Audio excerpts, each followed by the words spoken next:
Добро утро, машинки! Отново сме заедно и отново ще се пораздвижим. Днес съм си подготвила тази подувка и ще видим какво ще правим с нея. Така, първото упражнение, което ще направя е следното. Просто качвам на рамото и клякам. 3, 4, 5, 6, 7, 8 и директно преминавам към второто упражнение, при което ще дигам и горе след клека.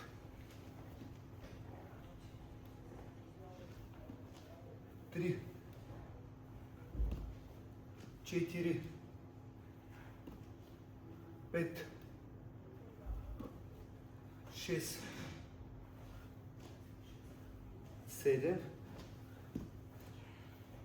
8 и последно упражнение, вече директно ще качвам горе. 1, 2, 3, 4, 5, 6, 7, 8. Така, спонтанно и базово започнахме, но се оказа, че не е чак толкова лесно, а правим само по едни 8 повторения. Хайде, следващото или следващата ръка по-скоро. 1, 2, 3, 4, 5, 6, 7, 8 и вече вдигам горе. 1, 2, 3, 4, 5, 6, 7, 8 и ни остава последното упражнение, при което клякам и подувката е високо. 1,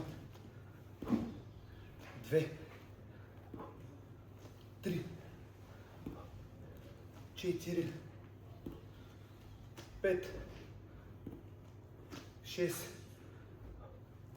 7, 8. Това е. 3 по 8 плюс 3 по 8. Сами може да си го сметнете, да видите какво сте направили за ежедневното си разсъмване. Това е, машинки. Живи и здрави и до утре!